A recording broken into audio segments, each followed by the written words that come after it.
Here. Okay. All right. Well, good morning. I'm Jenny Thomas, Director of Library Services at Randolph Community College and the Communications Officer for North Carolina Community College Archives Association. Welcome to the second of our two sessions on oral history. This session will focus on the interview and post-interview work. Our presenter today is John Horan of the State Archives, and I'm going to share a little background about John. John is the oral historian for the State Archives of North Carolina. He received a master's degree in history with a museum studies specialization from Cleveland State University.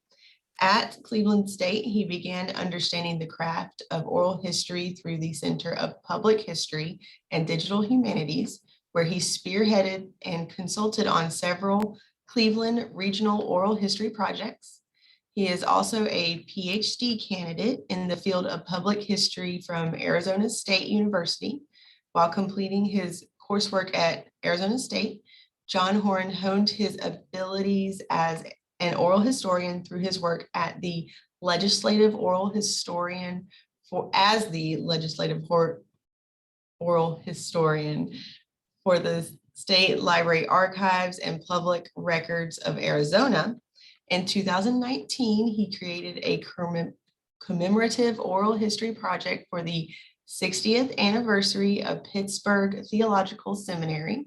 Currently, he lives in Raleigh and is working on several projects, including a project looking at school integration in the state of North Carolina and COVID-19 government employee oral history project seeking to understand the professional and personal impact of the pandemic on state government employees in North Carolina.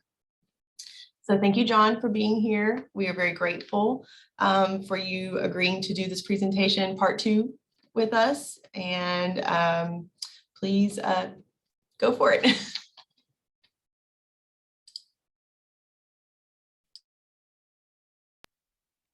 All right, thanks very much. I also wanted to introduce Morgan Johnson. She is my assistant at the State Archives, and she is a Meredith College graduate and just recently, less than a week ago, graduated from UNCG's Library Science program. So congrats on that, and she's going to be on this call. She might have something to share about metadata when we get to it. I'll have her speak for a few things there. But at this point, I will share my screen. It says I can't share my screen. That would be me saying, hold on and let me do that. No worries, no worries. Okay. I've been on vacation and my brain hasn't come back yet. That I can completely relate. Hold on. Oh, share screen options. Oh. Okay.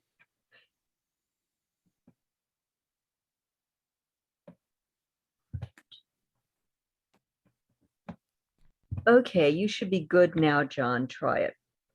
All right, let's see. How's my volume, by the way? You sound good from my end. How about everybody else? I hear you loud and clear. Great, thank you. All right.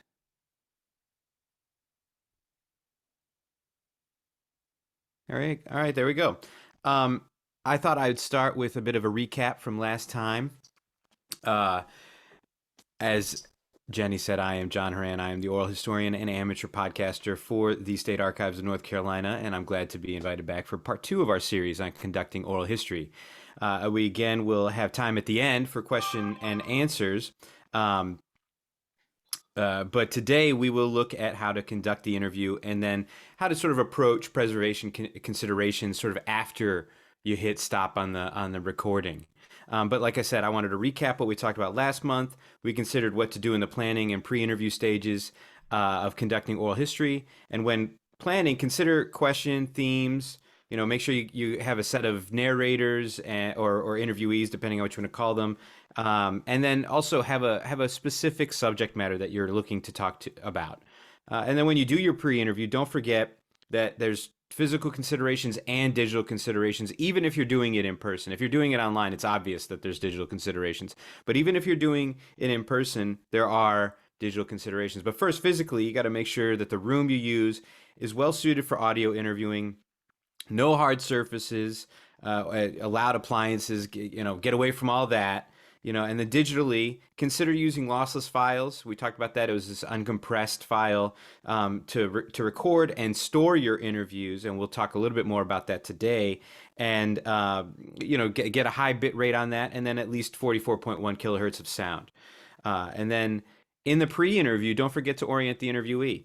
The day before the interview, I recommend reaching out to this person and confirming the interview. Spend a little bit of time on the phone with them to kind of give them your plan, the progression of the interview, a little bit of themes maybe, and then take note of any stories they share in the discussion. They might, you don't want to have them give too much, but they might give you something. You write down that note that you want to touch on this piece when you do the interview the next day. It's giving a little bit of this insight into your plan for them will allow them to kind of think about what stories they want to share. I had one individual I talked to the day before, and they said, I'm glad you called me because it'll give me a chance to noodle over what you've said and what I'm going to talk about tomorrow. And I thought that was a great way of putting it. Keeps the things there of the discussion right at the front of their mind, and they'll have overnight to sort of ruminate on some stuff and make sure that they're ready to go.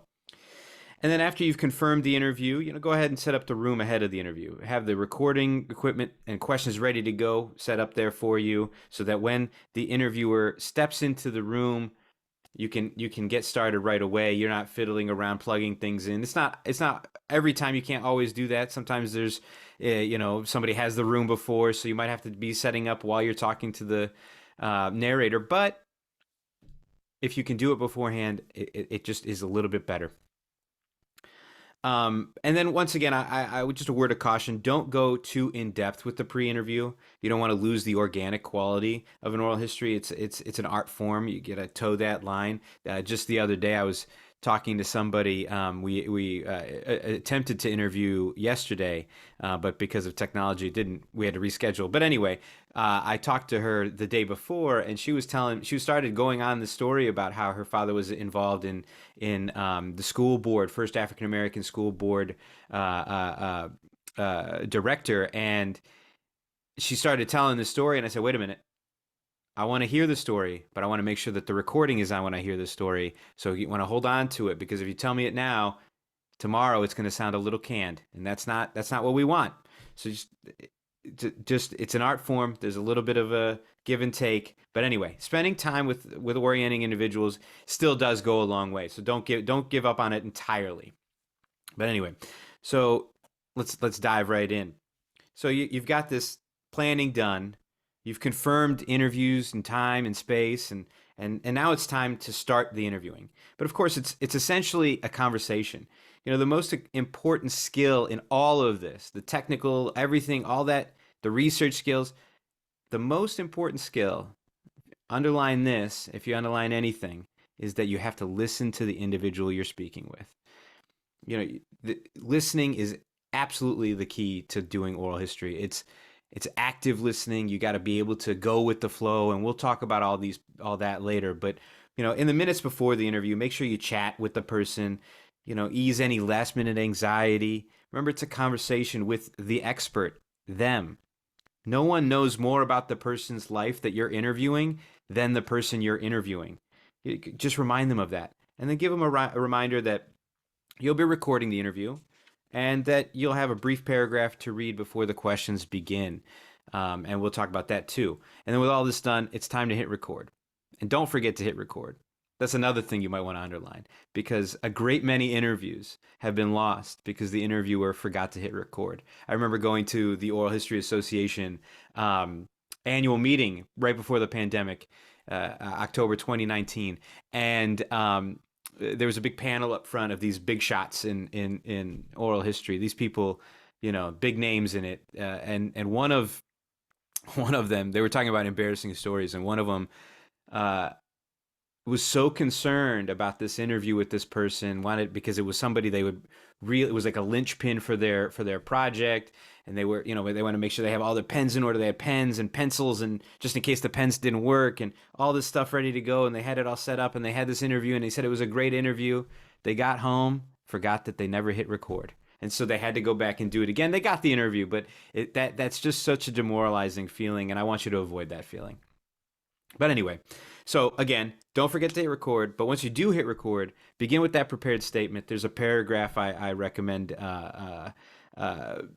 having a paragraph written before you get started, because this paragraph, that'll tell you, you want to include what it is you're doing, who you're doing it with, who's the interviewee, when the interview is taking place, where it's taking place, these kind of things. There's a couple of other, things that are maybe project specific that you want to include, but these kind of things orient listeners. I would argue that standardizing this in a brief paragraph across the interviews, it adds more value, and it allow for people in the future to always have a bit of context. And then it allows you to use the kind of same introduction, which will string together interviews in time, theme, and space. And so once you get that done, whether you prepare a list of questions or you like to go by theme, at this point, you'll need to lean on your research and your knowledge of the person you're interviewing. And then, of course, like I said, make sure to actively listen. So, once you record, the interview takes on a fluidity, and that fluid nature can branch in a number of different directions. You follow a script too closely, and you might miss some things. It can result in some major oversights, both in the content of what the person is saying, because you missed a follow-up question, or if you're asking a list of questions, strictly, you might miss the fact that the responses indicate that the person you're talking to might be uncomfortable with this line of questioning. They don't want to talk about it. Maybe it's too personal. Maybe it's they feel like if they say something, they'll expose somebody else or something like that. All kinds of little scenarios that could happen. And if you're not listening, you might miss that. Now, I know I've certainly been in situations where I've just thrown out my questions. I had a list. I sat down and talked with somebody and said, hey, these questions are fine, but this person just revealed something that did not come out in the discussion. And so I need to just get rid of these questions and start being curious about what this person is talking about in a different way. And then in other situations, if I didn't have a list of questions because the person's shy or because of their training, maybe they're a lawyer or a police officer or something like that, so they know they're very hard to open up, because that's not, you put a mic in front of somebody and suddenly it's a deposition, and that's not what it is. And that's a lot of times I try to let people know that's not what it is. But if you didn't have a list of questions, there would just be silence in the room. So I've seen it go either way. So you have to be ready for that fluidity. Once again, art form. Hear me say that a lot, and that's what oral history is. It's a bit of science and a lot of art. And so, for example, I had an interview just recently with our school integration project where the individual was an administrator, but it had not come out in the pre-interview chat, or in his current position, he's a minister. So it wasn't obvious there either, but he was an administrator in the southeastern part of the state, where his job was to help individuals who are having a tough time with integration, with desegregation, get over that. If it's a student, if it's an an African-American student, a white administrator, trying to kind of mitigate problems, trying to kind of solve issues that are coming with this sort of new situation. And this didn't come out. What had come out in the pre-interview was that he was a student of segregated schools, and he had some interaction in his he went for a PhD where he did research on desegregation, but he had not mentioned that it was an administrator. And like I said, because he was a minister in his current role, it wasn't obvious to me. But once we got into the discussion, it became obvious. And I had all these questions that I said, I worked on, but I said, hey, this is more important to get this piece for this project. So like I said, an emphasis on listening is perhaps the greatest lesson to learn about engaging in oral history. It's a collaborative process. It's a conversation, you know, and listening to the person you're talking to ensures that you're working with them, because that's what this is. It's working with someone else. And it's a process, it's a tool for the narrator for recounting their life. You might have research goals that you want to address, but without the individual, you can't address those research goals. So you want to make sure to include them and involve them at all sorts of steps of the process. And no bigger step than in the interview itself. And so, of course, there's much more to say and learn about the process of recording an interview that, we can't all get into everything here. And many have developed techniques and theories on how to conduct oral history. And we can chat about those things and other strategies that I employ in the question and answer if we like. But I just want to make sure we get a couple of other things in. And, once you get to the end of the interview, you start winding down, you can kind of get a sense of that. Always make sure to ask your narrator or interviewee if they have anything they'd like to add. You might want to remind them that it's their story and they can add whatever they like to it. And once the interview does wind down, don't forget to thank your interviewee on record. And then make sure to hit stop on the recording, and then you've completed the interview. That means you're done, right? Well, no, not quite. If we recall to the planning and pre-interview phases, we made a plan to store and use these invaluable oral histories. So after the interview, we need to revisit that plan and remember how exactly we're going to store these interviews. So if you decided to record on that in that uncompressed lossless WAV file, it may be 1 or 2 gigabytes. In this case, keep it digitally in a physical drive, like an external hard drive, a CD or DVD, and then I would say keep it a copy in the cloud. Microsoft OneDrive, Google Drive, these kinds of things. Maybe your institution has a something that they use, and then after you've put it in 2 or all 3 of these locations, or maybe even more if you want to put it in multiple cloud places, that's where you can keep that WAV file, and then keep an MP3 accessible on your computer for the duration of the project, I would say. This smaller file, like I said, it's open to a greater chance of file corruption, but it is a lot smaller. So you can share it with the folks you interviewed. You can share it with other individuals. You can display it more easily. Most people, when they want to download something off of the internet to listen to, want to download an MP3 because it's a fraction of that 1 or 2 gigabytes that the whole thing is. So that's what I would say. Make sure you do it that way. And then this way you get the best of both worlds, a small file that you can share, pass along, and then a larger high fidelity file that remains somewhere we have a repository that has all that. And then all of our stuff that's online is Access and MP3s. So this way, if something goes wrong with any one of these things, you have backups that you can make copies in case something fails. And so if the mantra in the interview section in step 3 is record and listen, here in step 4, it's copies, and more copies. So that's one piece. The other piece is that naming files is also key. Once you put the interview onto the computer you're working with, you may notice that the recording device is assigned a random number. Our in-person device calls everything Zoom 001 and then gives it a string of 3 numbers. Totally useless because the next one will have the same Zoom 001 and the next number, and it becomes very difficult to discern what's going on. Our virtual recording studio appends whatever name the individual typed in when they entered. So it'll be like John_Horan.wave.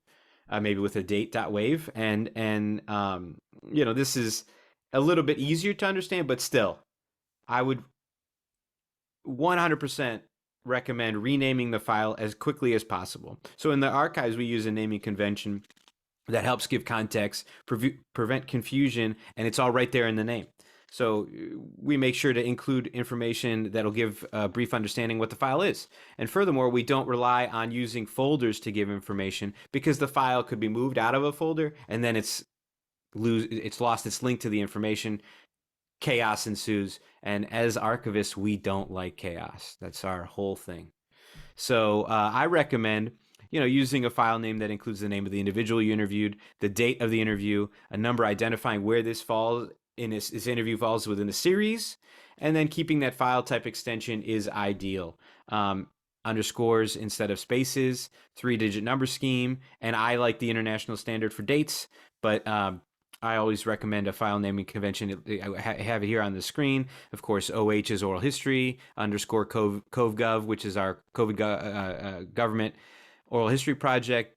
003 means that this one is the third one in the series. Arthur Britt is his name. And we did the interview on April 9th, 2021. And of course, WAV makes it obvious that it is a WAV file type. So at this point, I'll mention virtual recording as it is still the primary, but not anymore the exclusive way we conduct our interviews at the State Archives for now. We use a subscription platform called Riverside.fm. It's a podcasting recording software. It was around long before the pandemic. And it was for podcasters who wanted to interview people who could not maybe come to their studio, or they couldn't bring their studio to people. Perhaps, if I have a podcast here in Raleigh and I wanted to interview somebody, but they happen to live in California, I could do it with this software, even pre-pandemic. But it became essential during the pandemic for podcasters and oral historians alike. We sort of co-opted it for oral history use, is not its intended purpose, but we did it for a couple of pretty straightforward reasons. Compared to sort of the usual suspects like Zoom here or Teams or WebEx, Riverside.fm, and there are others that are podcasting softwares. You just have to look into the specs. It's focused on recording quality. What I mean by that is it allows for the file to be created in that precious WAV format that we've been talking about. It's not a teleconference service that allows for recording. It is, on the contrary, a recording service that allows you to teleconference. It's the distinction is nuanced, but it is a subtle difference that makes a huge benefit for our work in the long run. We can get that WAV, but on the other end, I can't send a Zoom. In Zoom, you can send a calendar invite and it shows up, and you can hold that space on somebody's calendar. You can't do that with this program, but the trade-off is that the quality of the recording is it's going to be more in terms of fidelity, in terms of long-lasting, that sort of thing. It's not going to be an MP3. It's going to be a WAV. So that's the difference. But, and a big but, at the same time, if you already have a Zoom subscription or a WebEx subscription or whatever the case may be, you're comfortable with something that we're talking, something in terms of virtual recording and you don't want to use or learn how to use another one, I would advise prioritizing doing the oral history over making sure the technology is just right. I don't mean to say that, get the oral history, and even if it sounds terrible, that's fine, because that's not right either, because you can't, if parts of it are missing or garbled or whatever, it's basically useless. It's basically like we haven't gotten the oral history. But in terms of prioritization, there's more value in making sure you get the oral history than there is in making sure the tech is perfect.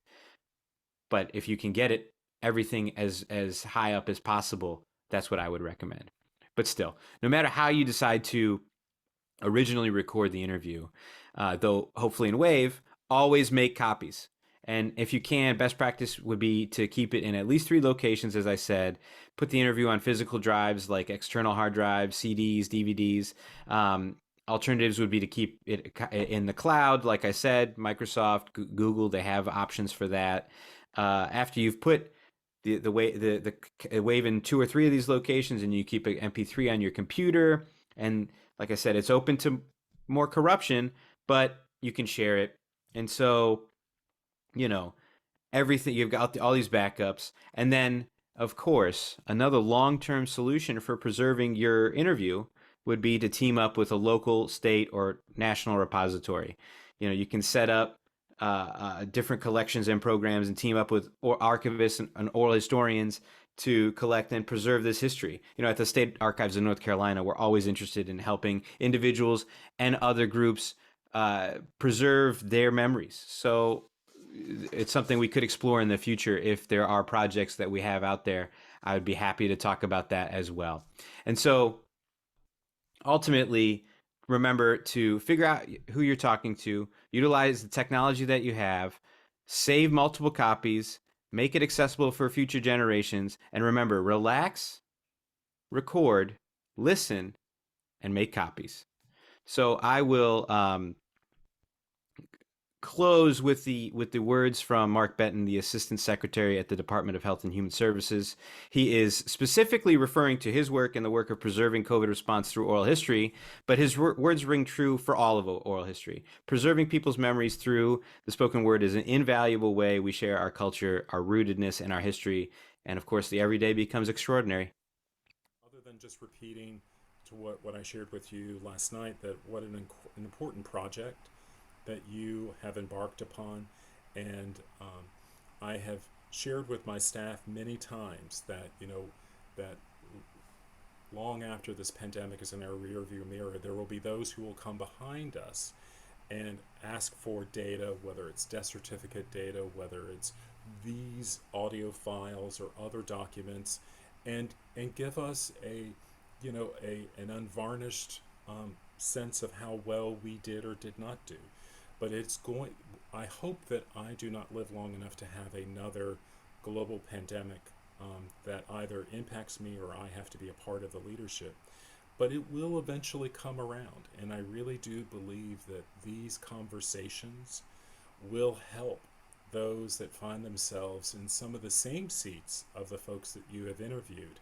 And it will be, sort of part of a lasting part of, if we call it a legacy, but perhaps our gift to them, and what we learned from all of this and take away from all of this. And at this point, before we open up to questions, I want to open up to Morgan to see if she wanted to add something about the way of preservation, the metadata, and that sort of thing. Yeah, so I don't have a slide, so we're going to practice some active listening. And I just have a few notes on what I've been doing as part of kind of the behind the scenes work in terms of metadata and description for our interviews. So regardless of what your plans might currently be or be in the future for public access and digital libraries, whatever your school might be thinking of doing, metadata and description for your interviews is still important, even if you're not at that like public access stage yet, because unfortunately, computers, at least with the technology most of us would have, don't have the ability to search audio. So eventually, you'll hopefully get to the point where you have many interviews and you need to have a way to be able to search them and know what you have. So I can kind of give an overview of the description and metadata practices that we currently have in place, and some of the metadata schemes and control vocabs that we use. So in terms of what we currently do, right now we have a big metadata spreadsheet with information about all of the interviews that we have done. And that includes an all spreadsheet or sheet at the beginning that just has some pretty basic information. That's something I've kind of rigged up recently to be maybe a little more helpful and just have like the basic information. So that would include the file name of the interview, which, as John showed, would have the project code and the name of the interviewee and the date. And then we also have fields like just for the plain name of the interviewee, the interviewer, anyone else on the call or in the interview room, the date, the amount of time the interview was. And so I have that sheet rigged up to like add up all the hours. So we have like a total number of hours of interviews that we've done. And also the way I have the field set up, you can arrange that or sort that sheet by so you can see like all the COVID government interviews and all of the school integration interviews.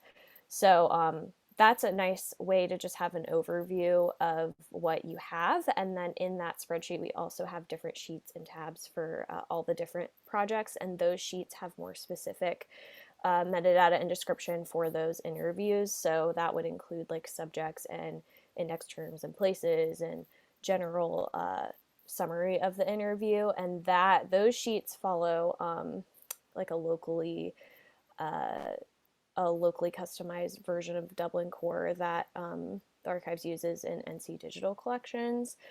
And so that metadata spreadsheet, I think, is like a good place to start, just to have an overview of your interviews. And eventually, if you get to the point of transcription, which like hopefully you will, because that's a really great access point, and also just really helpful on your end to just be able to search and see the text and use the text of the interviews.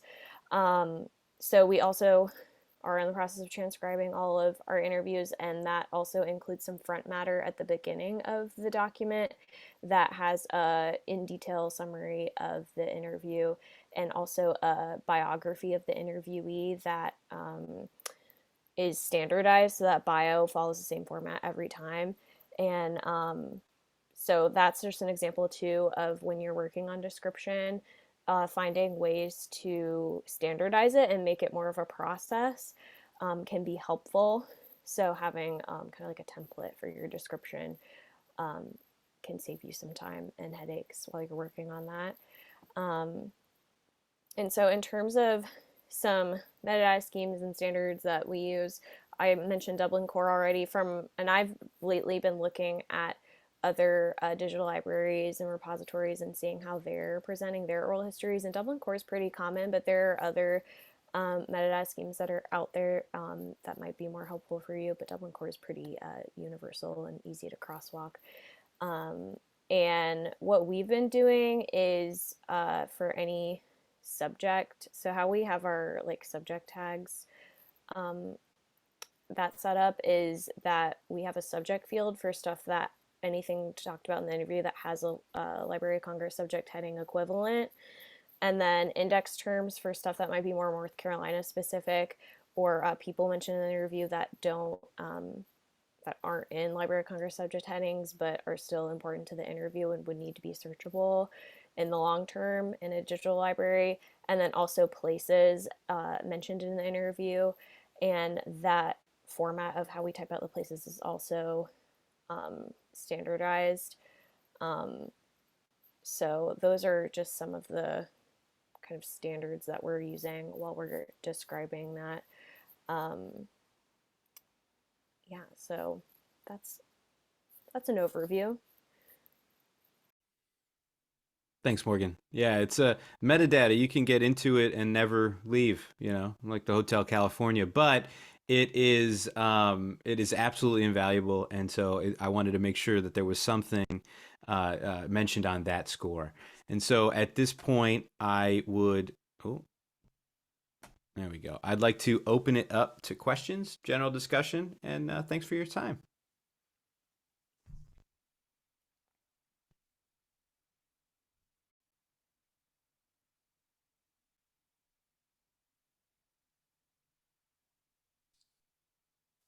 Hey, Tutor had a question in the chat. He asked if the PowerPoint slides could be shared. Yeah, I can share them. Great, thank you.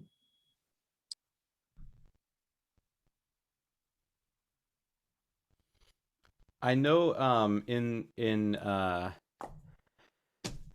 at some point in between these two sessions, we had a question on IRB. And so I'd like to take a second to address that. And the Oral History Association has a tab on their website, which I think I shared, Jenny, but if I didn't, I can. That they update regularly as IRB standards are changing.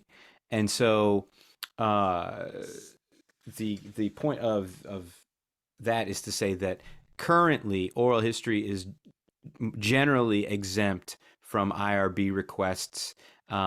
If you want to go through that, it's not that's up to you, completely fine. But generally speaking, oral histories are exempt. And I think if I remember correctly from the latest piece, is it's because the person who is being interviewed is actively a participant and aware of what's going on in a different way than a different kind of scientific study. There's less of a blind nature to it, but I'm not a lawyer. And so I could be misinterpreting what is on the Oral History Association website. So I would encourage you to go to that link. Like I said, if I haven't shared it, I will, to review that for yourself. But as of right now, best practice from Oral History Association is that oral history is exempt from IRB status. Thank you for answering that question, John. I think I shared your response just to the person who asked the question. So now we have it recorded so anybody can hear it. So thank you. Yeah, no worries. Any other questions?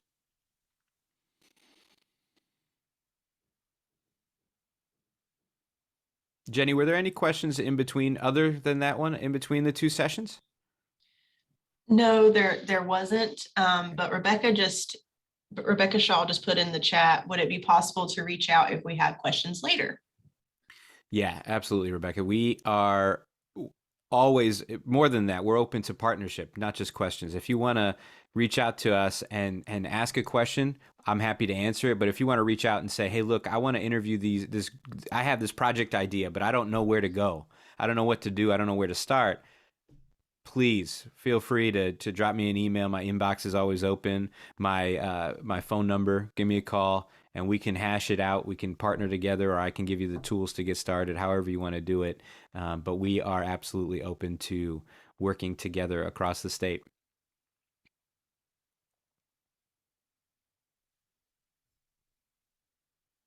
You're quite welcome.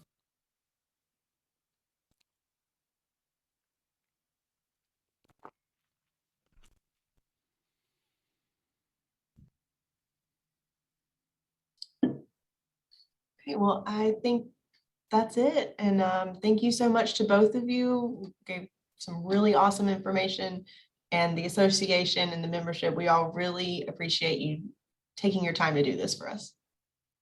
Yeah, anytime. And if people do have, I want to just emphasize that if people do have specific project ideas, because this is a general overview, it's hard to get too specific into things because each project looks a little bit different. But if you do have specific project ideas and you do want advice on how to start with something very local, very in-depth and very narrow, please reach out. I'd be happy to do something one-on-one, or if there's some kind of across the association that they want more specifics, I'd be happy to do that too.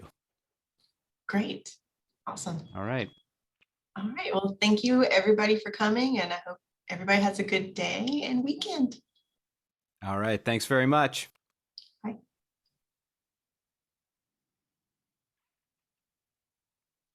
Maggie, will you stop the recording, please?